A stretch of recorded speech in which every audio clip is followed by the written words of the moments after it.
Welcome to only IAS. स्वागत है आप सभी लोगों का current affairs revision for prelims 2021 में। ज्योग्राफी के करंट अफेयर्स के रिवीजन का ये हमारा 12वां लेक्चर है। आज के इस सेशन में हम अगस्त महीने के ज्योग्राफी के करंट अफेयर्स को रिवाइज करेंगे। इस सेशन का first important article highest motorable road in world के बारे में है, जो कि उमलिंगला पास में सिचुएटेड है। बीआरओ ने अभी इसे कंस्ट्रक्ट किया है और ये ईस्टर्न लद्दाख में दुनिया की सबसे ऊंचाई पर स्थित मोटरेबल रोड है, जहां पर व्हीकल्स रन कर सकती हैं। कंक्रीट से, मतलब वो जो डामर वाली रोड बनती है ना, वो वाली है। ये ब्लैक टॉप्ड है। 19,300 फीट की ऊंचाई पर इसे ईस्टर्न लद्दाख में बनाया गया है। ये कुछ इंपॉर्टेंट टाउन्स जो हैं शुमार सेक्टर में ईस्टर्न लद्दाख में, उनको कनेक्ट करेगा। इसे कंस्ट्रक्ट किया गया है प्रोजेक्ट हिमंक के अंतर्गत, जो बीआरओ का एक बहुत ही एम्बिशियस प्रोजेक्ट है, काफी पुराना प्रोजेक्ट है।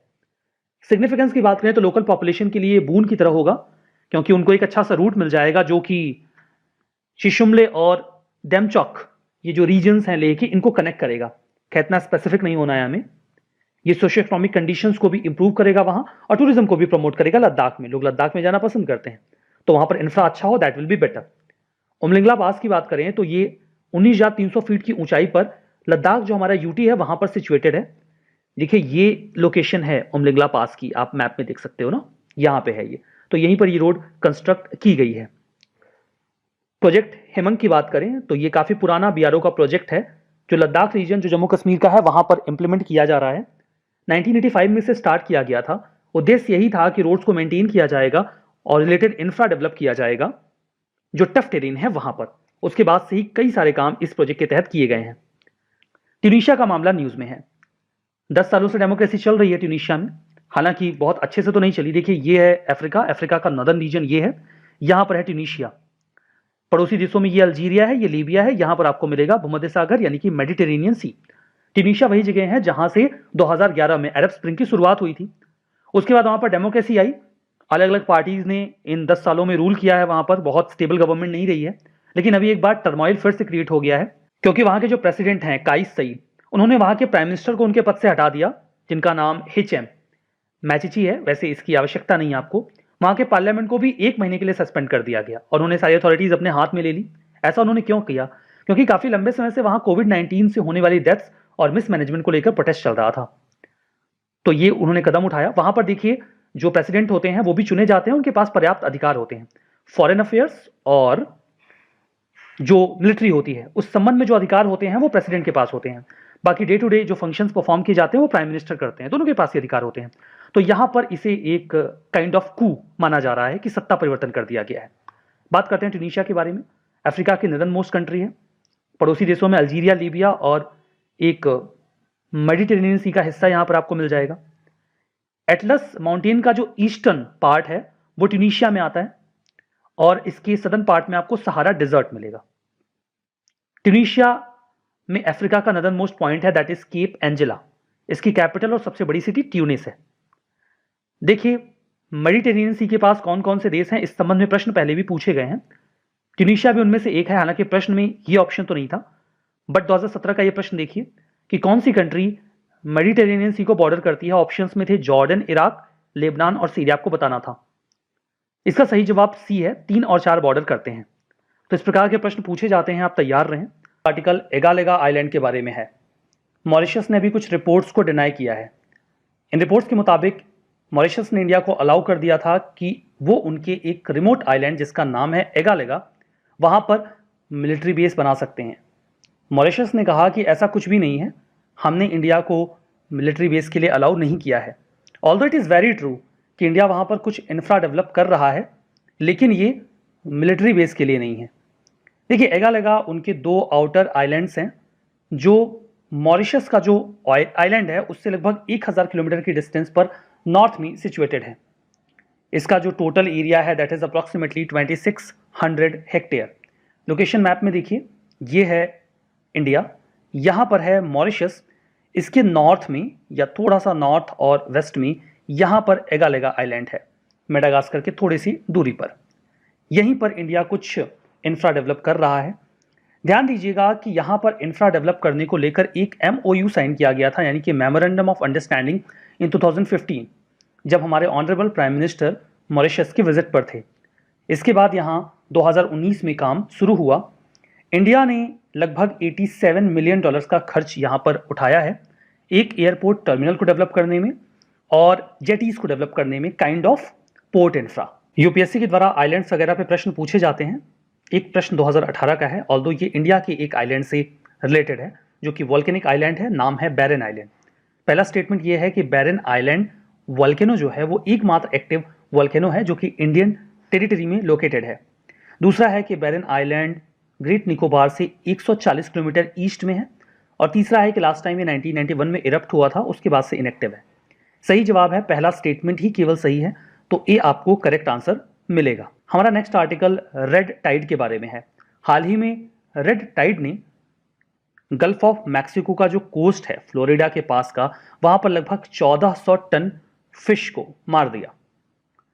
इसका देखिए ओरिजिन जो है वो 2020 के दिसंबर में ट्रेस किया जा रहा है। पानी में एक लाल कलर का एल्गी बहुत एक्सटेंसिव फैल जाता है। कैरेनिया ब्रेविस एल्गी का एक टाइप है, इसे ही रेड टाइड के नाम से पुकारा जाता है। ये एक हार्मफुल एल्गल ब्लूम है जिसे शॉर्ट में HEB कहा जाता है। अब ये एल्गल ब्लूम क्या होता है? देखिए एल्गल ब्लूम एक बहुत ही डेंस लेयर होती है छोटे छोटे ग्रीन प्लांट्स की, जो किसी भी लेक या किसी वाटर बॉडी के सरफेस को पूरी तरीके से ऑक्यूपाई कर लेते हैं। ऐसा न्यूट्रिएंट की ओवर एबंडेंस की वजह से होता है। ज़्यादा न्यूट्रिएंट आ जाते हैं तो ज़्यादा एल्गी या प्लांट्स भी आ जाते हैं। प्राइमरली फॉस्फोरस की अधिकता की वजह से ऐसा होता है, जिस पर एल्गी डिपेंड करते हैं। सभी प्रकार के एल्गल ब्लूम नुकसानदेह नहीं होते, कुछ फायदेमंद होते हैं, क्योंकि ये एनिमल्स जो ओशन में रिसाइड करते हैं, फिश या जो टिनी एनिमल्स होते हैं, उनका खाना होते हैं और मेजर सोर्स ऑफ एनर्जी भी होते हैं ओशन फूड वेब में।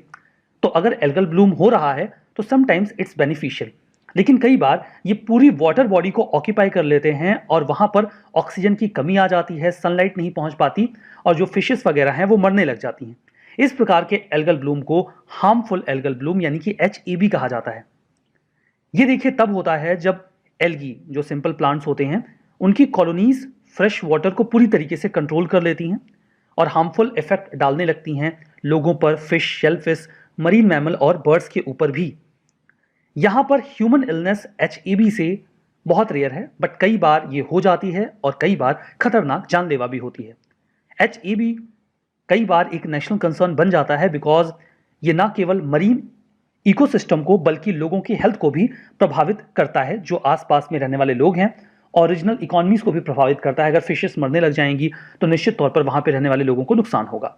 Next article Atlantic meridional overturning circulation के बारे में है। इसके पहले कि हम इसका कॉन्टेक्स्ट और बाकी की बातें समझें, आप ये समझिए कि ये है क्या।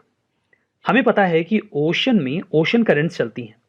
ओशन करंट्स को आप आम बोलचाल की भाषा में ओशन में बहने वाली नदियां कह सकते हैं, जो पानी को एक जगह से दूसरी जगह पे लेकर जाती हैं। हर ओशन में इन ओशन करंट्स का एक सिस्टम होता है, मतलब कई सारी जो ओशन करंट्स होती हैं वो इक्वेटोरियल रीजन से पोलर रीजन की ओर जाती हैं और वापस आती हैं। तो ये जो पूरा सिस्टम होता है अलग अलग ओशन में, उन्हें ओशन करंट सिस्टम बोलते हैं। अटलांटिक ओशन में भी ओशन करंट्स का ऐसा ही एक सिस्टम वर्क करता है। जो ओशन करंट का सिस्टम अटलांटिक ओशन में वर्क करता है उसे हमने नाम दिया है अटलांटिक मेरिडियोनल ओवरटर्निंग सर्कुलेशन। अब आपको समझ में आ गया कि ओशन करंट्स का वो सिस्टम जो अटलांटिक ओशन में है उसका नाम है अटलांटिक मेरिडियोनल ओवरटर्निंग सर्कुलेशन। अब इसका ये नाम क्यों है ये भी मैं आपको यहीं बता देता हूं। अटलांटिक इसलिए क्योंकि ये अटलांटिक ओशन में है। मेरिडियोनल क्यों? देखिए जब आप समंदर वगैरह में फ्लो की बात करते हैं तो अगर वो फ्लो हॉरिजॉन्टल है तो उसे जोनल कहा जाता है, ये टर्म्स है। या फिर आप ऐसे समझिए कि अगर कोई फ्लो लैटिट्यूडनल है तो उसे जोनल कहा जाएगा, और अगर कोई फ्लो लॉन्गिट्यूडनल है तो उसे मेरिडियोनल कहा जाता है। यहां पर जो आपको अटलांटिक ओशन में ओशन करंट्स का फ्लो मिलता है वो मेरिडियोनल मिलता है या ऐसे मिलता है, ठीक है, इसीलिए इसे मेरिडियोनल कहा जा रहा है। ओवरटर्निंग का मतलब होता है उलट पलट हो जाना। इसमें पानी, गर्म पानी ठंडे पानी की ओर जाता है, फिर वो पानी डेंस होकर नीचे चला जाता है, फिर ऊपर आता है। तो ये जो ओवरटर्निंग होती रहती है इसलिए ओवरटर्निंग बोलते हैं। एक सर्कुलेशन हमें अटलांटिक ओशन में देखने को मिलता है, इसलिए सर्कुलेशन। तो आप समझ गए कि इसका नाम अटलांटिक मेरिडियोनल ओवरटर्निंग सर्कुलेशन क्यों है। चलिए ये दोनों बातें आप समझ गए, तो अब इसका पूरा कॉन्टेक्स्ट आप ले लीजिए। अभी हाल ही में कई सारी रिपोर्ट्स ने ऐसा कहा कि अटलांटिक ओशन का जो ये करंट सिस्टम है जिसका नाम EMOC है, ये वीक हो रहा है। और अगर ये वीक होता है तो जो पूरी दुनिया का वेदर सिस्टम है उसमें बहुत बड़ी बदलाव आएंगे। अब ये है क्या, वही बात यहां पे बताई गई है कि ये लार्ज सिस्टम है ओशन करंट्स का, जो अटलांटिक ओशन में रन करता है। यहां पर जो ट्रॉपिकल रीजन से पानी है वो नॉर्थ अटलांटिक में जाता है और एक फ्लो तैयार होता है।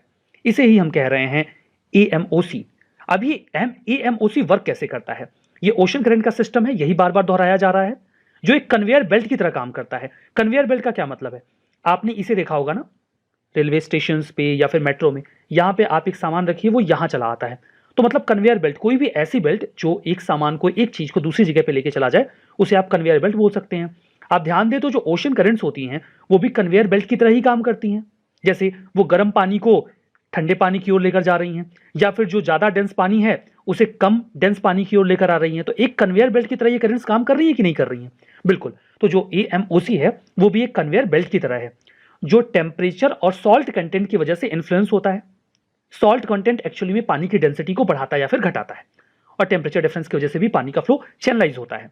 जो वार्म वाटर होता है इक्वेटोरियल रीजन में या फिर टेम्परेट रीजन में, वो अटलांटिक ओशन में नॉर्थवर्ड फ्लो करता है। जैसे यहां से जो पानी है वो नॉर्थवर्ड गया, ठीक है, ठंडे पानी की ओर पोलर रीजन में। अब जब ये ठंडा पानी गर्म पानी के साथ यहां पर मिलता है तो पानी का इवेपोरेशन होगा। इवेपोरेशन में तो केवल साफ पानी ही इवेपोरेट होगा ना, लेकिन जब यहां से वार्म वाटर गया था तो अपने साथ साल्ट का कंटेंट भी लेकर गया था। साफ पानी तो कुछ इवेपोरेट हो गया, लेकिन साल्ट का कंटेंट पोलर रीजन में बढ़ जाएगा कि नहीं बढ़ जाएगा? और जब साल्ट का कंटेंट बढ़ेगा तो पानी की डेंसिटी बढ़ जाएगी। तो जो पानी का कंटेंट है, ये जो पानी है, जो डेंस पानी है, वो समंदर में नीचे की ओर चला जाता है, और फिर वो नीचे नीचे जो ट्रॉपिकल रीजन है उसमें इक्वेटर की ओर ट्रेवल करता है। और जब वो ट्रॉपिकल रीजन में आ जाता है तो एक अपवेलिंग होती है जिसमें वो पानी ऊपर आ जाता है। अब इस तरीके से एक पूरा सर्कुलेशन अटलांटिक ओशन में इस प्रकार से कंप्लीट होता है। इसी सर्कुलेशन को नाम दिया गया है EMOC। ये बात यहीं पर लिखी गई है कि हाँ, हाई साल्ट कंटेंट पहुंच जाता है, पानी डेंसर हो जाता है, सिंक करता है, फिर वो साउथवर्ड आता है और अपवेलिंग होती है, जो बात मैंने आपको समझाई। EMOC कोलैप्स हो रहा है।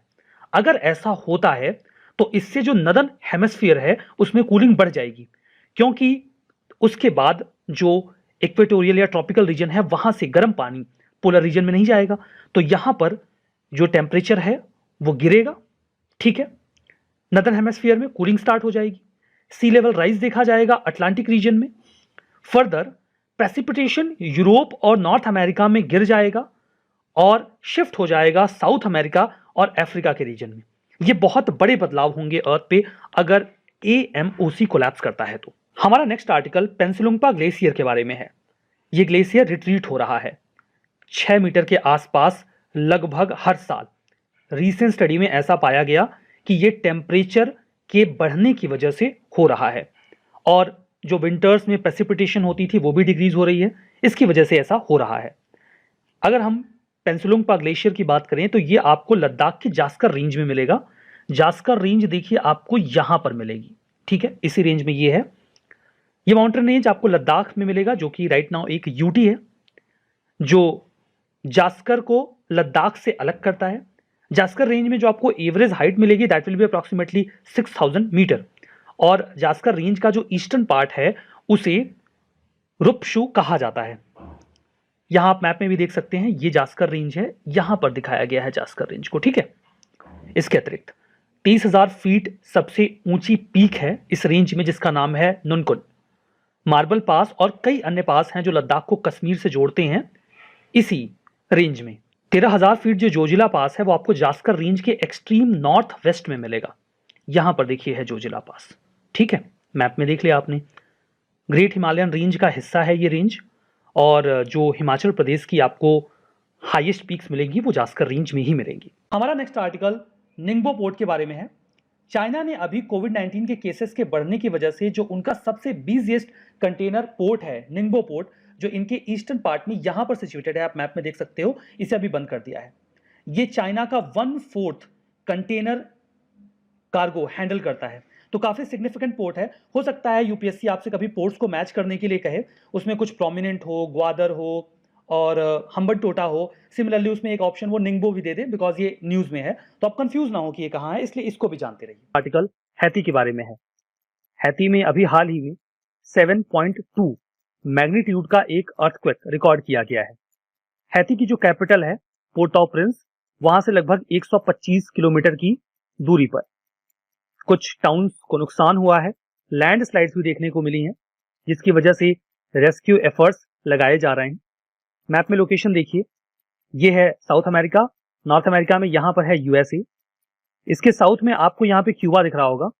क्यूबा के थोड़ा सा ईस्ट में आप जाएंगे तो आपको हिस्पैनियोला आइलैंड मिलेगा। ये जो आइलैंड आपको दिख रहा है इसे हिस्पैनियोला आइलैंड बोलते हैं। हिस्पैनियोला एक्चुअली में एक लैटिन वर्ड है जिसका मतलब होता है the island of Spain, because 2 centuries तक स्पेन ने हैती को अपनी कॉलोनी बना के रखा था। उसके बाद ये फ्रांस की कॉलोनी बन गई थी।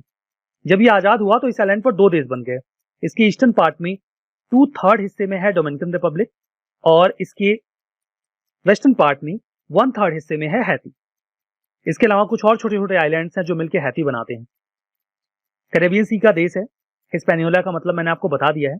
हिस्पैनियोला आइलैंड के अलावा कुछ छोटे छोटे आइलैंड्स और भी हैं जो हैती का हिस्सा हैं, जैसे कि गुनावे, टोर्टुगा, ग्रैंडे काए और वाशे। डोमिनिकन रिपब्लिक आपको इसके ईस्ट में मिलेगा, यहां पर आप देखो। इसके नॉर्थ में आपको अटलांटिक ओशन मिलेगा।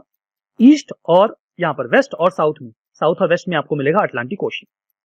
कैपिटल है पोर्ट ऑफ प्रिंस। यहाँ की जो पॉपुलेशन है वो एंटायरली अफ्रीकन स्लेव्स के डिसेंडेड जो लोग हैं उन्हीं से मिलकर बनी है। 1804 में हैती को फ्रांस से आजादी मिली थी और आजादी मिलने के बाद या अमेरिकास के बाद यानी कि यूनाइटेड स्टेट्स के बाद दूसरा ऐसा देश बन गया था जिसने कॉलोनियल रूल से आजादी पाई और आजादी पाने के बाद दुनिया का पहला इंडिपेंडेंट ब्लैक लेड रिपब्लिक बना। बाकी ये बात तो मैं आपको ऑलरेडी बता चुका हूं कि ये 2 सेंचुरीज तक स्पेन के कंट्रोल में रहा और उसके बाद 1 सेंचुरी तक फ्रांस के रोल में। आजादी मिलने के बाद इकोनॉमिक, पॉलिटिकल और सोशल डेवलपमेंट्स अच्छे हो नहीं पाए। मल्टीपल टाइम नेचुरल डिजास्टर्स भी फेस करने पड़ते हैं हैती को। इस वजह से वहां पर पॉवर्टी के अलावा भी बहुत सारी प्रॉब्लम्स हैं जो उन्हें फेस करनी पड़ रही हैं। हमारा नेक्स्ट आर्टिकल केव लायन के बारे में है। साइंटिस्ट को अभी 2 परफेक्टली फ्रोजन केव लायन मिले हैं, उनके बच्चे, इनफैक्ट उनके रिमेन्स, जो कि 28,000 साल पुराने हैं। ये जो लायन के कब्स हैं, ये साइबेरिया का जो परमाफ्रॉस्ट रीजन है, रशिया का ये जो साइबेरिया वाला रीजन है, वहां पर मिले हैं। इन्हें नाम दिया गया है बोरिस और स्पार्टा। परमाफ्रॉस्ट देखिए वो रीजन होता है जो कम से कम 2 सालों तक लगातार पूरी तरीके से जमा हो, वहां का टेम्परेचर 0 डिग्री के नीचे हो। साइबेरिया का रीजन मोस्टली परमाफ्रॉस्ट मिलता है हमें। केव लॉयंस, इन्हें यूरोपियन केव लॉयंस या फिर यूरेशियन केव लॉयंस के नाम से भी पुकारा जाता है। ये बहुत ही पुराने बिग कैट की स्पीसीज हैं जो अब in fact thousands of years ago he extinct हो चुके हैं। ये प्री हिस्टोरिक लॉयंस के एक जीनस से बिलोंग करते हैं जो प्लिस्टोसीन इपोक में ओरिजिनेट हुआ था। वर्तमान का वो रीजन जो यूरोप का है उस समय वहां पर। इसके अतिरिक्त अगर हम बात करें तो ये ऐसा माना जाता है कि लॉयंस की one of the largest species में से एक हुआ करती थी। जो वर्तमान में लॉयंस हम देखते हैं उनकी तुलना में वो 10% बड़े हुआ करते थे। ये एक मेजर प्रीडेटर होते थे, हमला करके अपना शिकार करते थे। आइस एज में ये रहने वाले जो डियर, बेसन या फिर अदर एनिमल्स थे उनका शिकार करते थे। इन्हें एम्बुश प्रीडेटर माना जाता था। ये झाड़ियों में चुपचाप छुप के बैठ जाते थे और अपने शिकार का इंतजार करते थे। शिकार के आते ही वो बहुत ही स्पीड, एजिलिटी और स्ट्रेंथ के साथ उसके ऊपर हमला करते थे। लेकिन वर्तमान में जो कैट्स की स्पीसीज हैं, ये जो लॉयंस आज हैं, उनकी ही तरह ये अपने शिकार का पीछा बहुत दूर तक नहीं कर पाते थे। आपने देखा होगा हिरन वगैरह जब बहुत तेजी से भागने लगते हैं तो शेर कुछ दूरी के बाद उनको छोड़ देता है। ये बहुत दूरी तक अपने शिकार का पीछा नहीं करते। एक झटके में कुछ दूरी में ये उनको मिल गए तो ठीक है, नहीं तो वो उनको जाने देंगे। अब इस फाइंडिंग का महत्व क्या है? रसिया के साइबेरियन रीजन में अगर हमें इस प्रकार की हैपनिंग्स मिल रही हैं, नई नई स्पीसीज जो बहुत लंबे समय से जमी थी वो मिल रही हैं, इसका मतलब साफ है कि जो क्लाइमेट चेंज है वो बुरी तरीके से प्रभाव डाल रहा है। जो परमाफ्रॉस्ट रीजन था वहां पर जो आर्कटिक है वो गर्म हो रहा है और इसी वजह से जो बहुत लंबे समय पहले जीव दबे हुए थे वो हमें रिमेन्स के फॉर्म में मिल रहे हैं। आर्टिकल कैटल आइलैंड के बारे में है।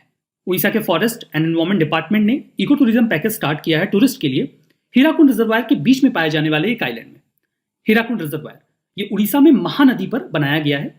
जो रिजर्वायर है उसके बीच में आपको 3 छोटे छोटे आइलैंड मिलेंगे, उनमें से एक है कैटल आइलैंड। ये एक्चुअली में एक सबमर्ज्ड हिल है, एक पहाड़ी थी। इसके चारों ओर रिजर्वायर का पानी आ गया, लेकिन इसका कुछ हिस्सा अभी भी पानी के ऊपर है। तो यहाँ पर कई सारे कैटल्स रहते हैं, गाय, भैंस, भेड़, बकरियां रहती होंगी ऑब्वियसली। यहाँ पर लोग घूमने जाते हैं।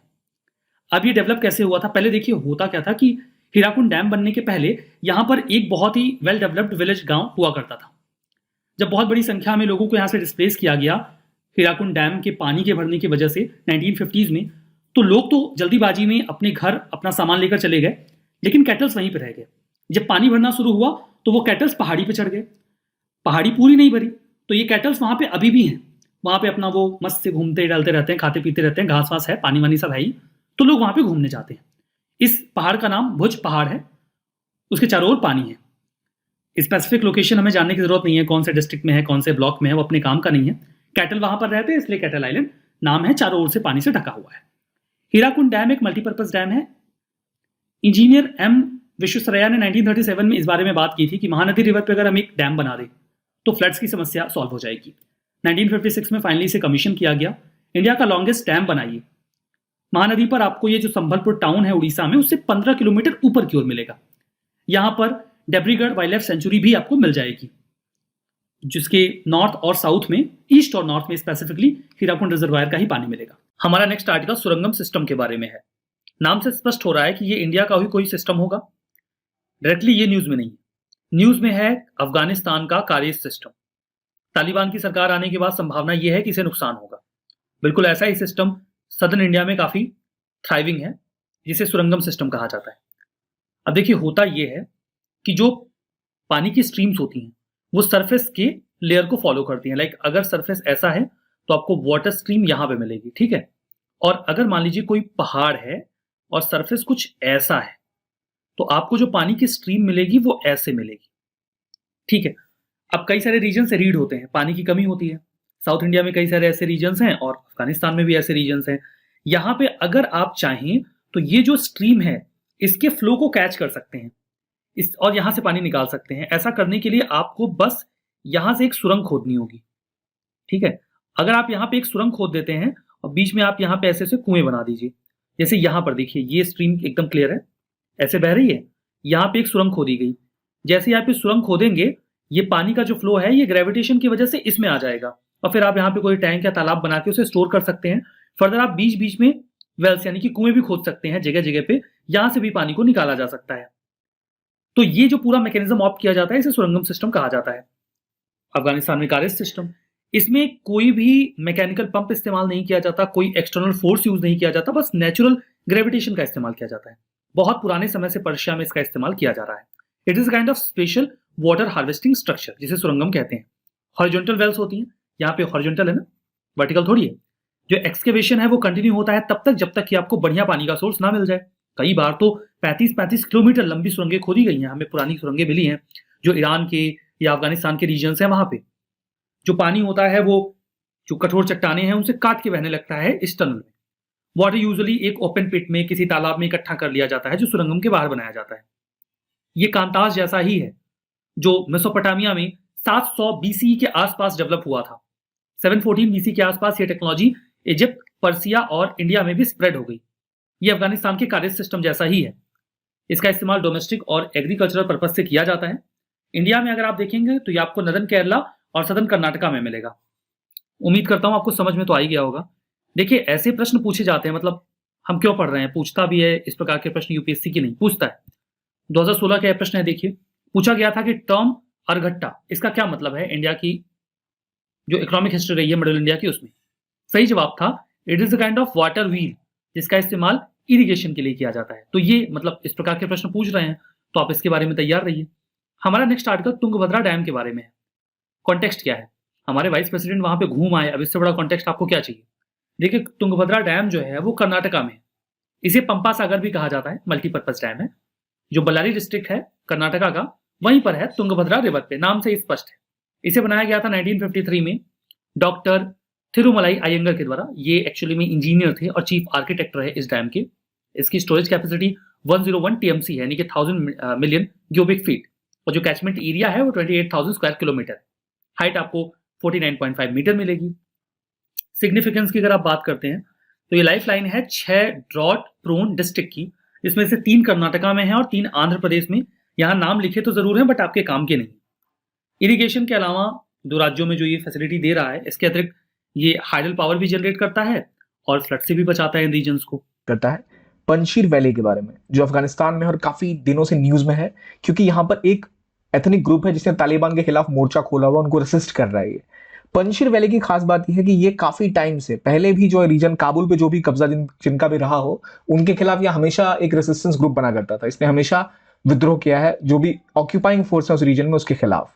तो पंजशीर वैली इस बार भी न्यूज में है। ये लोकेशन है पंजशीर वैली की, आप देख सकते हैं, काबुल से थोड़ी डिस्टेंस पर है ये। तो नॉर्थ सेंट्रल अफगानिस्तान में है, हिंदू कुश माउंटेन रेंज के पास है ये। तो खास बात, पंजशीर वैली का नाम क्या है? तो नाम जो पंजशीर है उसको आप कह सकते हैं पांच शेर, उस तरह से लिया गया, पंजशेर वाली कहानी है ये। यहाँ पर जो इस पूरे रीजन में जो तालिबानी फोर्सेस हैं, मोस्टली जो ट्राइबल ग्रुप्स उन्हें सपोर्ट कर रहे हैं वो हैं पश्तून ग्रुप्स। और यहाँ जो ग्रुप इस पंजशीर वैली में है वो है ताजिक्स, यानी एथनिक ताजिक्स। तो ये रेसिस्ट कर रहे हैं तालिबानियों को। और ये जो इसका नाम पड़ा है, पंजशीर रिवर यहाँ से बहती है। और उस पंजशीर रिवर में के आसपास पहले कायदा मोहम्मद गजनवी जब यहाँ आया था तो उन्होंने 5 भाइयों ने मिलकर एक डैम बनाया था, ताकि जो तबाही उस रिवर की वजह से होती थी उसको रोकने के लिए। उसका नाम फिर पंजशीर वैली पड़ गया उन 5 भाइयों या 5 ब्रदर्स के नाम पर, जो कि फ्लड को रोकने में कामयाब रही थी इस रीजन में। तो ये है वो लोकेशन पंजशीर वैली की, जहां आप देख रहे हैं काबुल के ऊपर। और यहाँ पर रेसिस्टेंस देखा जा रहा है। नॉर्मली क्या होता था, यहाँ हमेशा जो मैंने कहा कि एक तरह से रेसिस्टेंस हुई है। क्यों हुई? क्योंकि यहाँ पर बहुत सारा पन्ना मिला करता था, तो हीरा पन्ना बेच के और जो उससे फंडिंग होती थी वो की जाती थी हमेशा ग्रुप्स को यहाँ इकट्ठा करने के लिए। ये बात हो गई पंजशीर वैली की, एक ब्रीफ हमने जान लिया। हमारा नेक्स्ट आर्टिकल किलाउइया वोल्केनो के बारे में है। साइंटिस्ट ने अलर्ट जारी किया है। उनको ऐसा लगता है कि ये फिर से कभी भी फट जाएगा। ये सिचुएटेड है हवाई के वोल्केनोज नेशनल पार्क में। बदनाम है जब मर्जी फट जाने के लिए। 1952 से लेकर अभी तक ये 34 बार फट चुका है। हवाई की लोकेशन देखना चाहें तो देखिए, हवाई लोकेशन हमने पहले भी देखी थी। ये पैसिफिक ओशन में यहाँ पे सिचुएटेड है। कई सारे आइलैंड्स का ग्रुप है। उसमें जो आपको यहाँ पर ये आइलैंड दिख रहा है, इसमें ईस्टर्न पार्ट में यहाँ पर आपको किलाउइया वोल्केनो मिलेगा।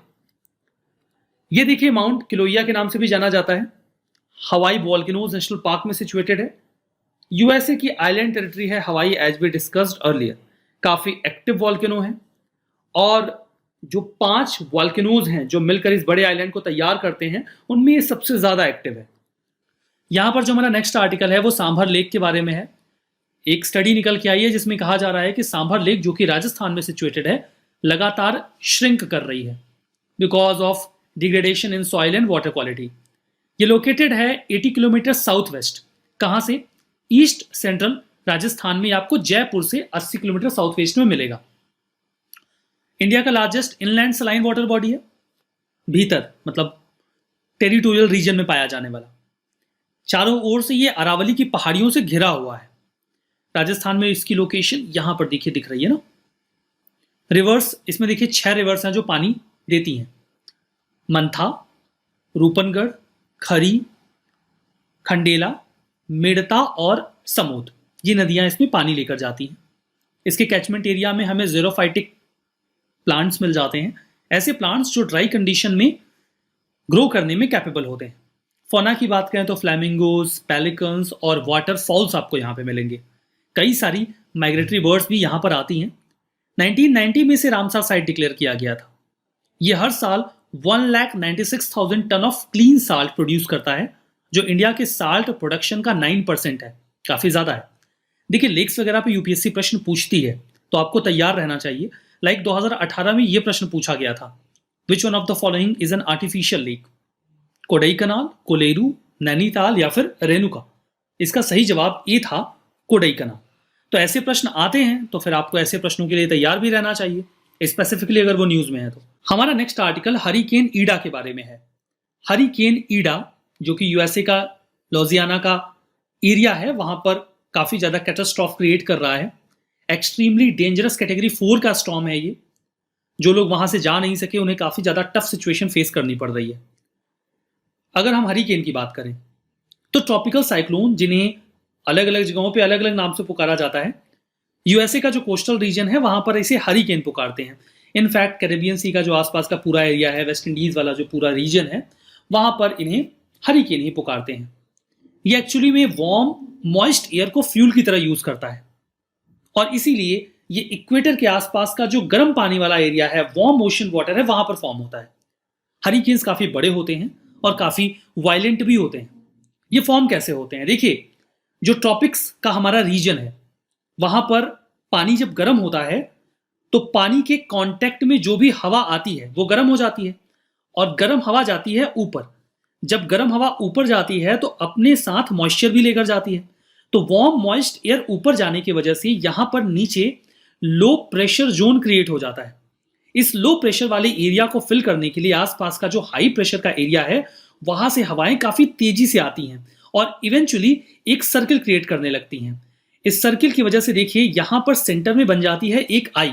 जो आई बनती है वो कंपैरेटिवली शांत इलाका होता है और उस आई तक पहुंचने से पहले ही जो हवा होती है वो गर्म होकर मॉइस्ट होकर ऊपर उठ जाती है।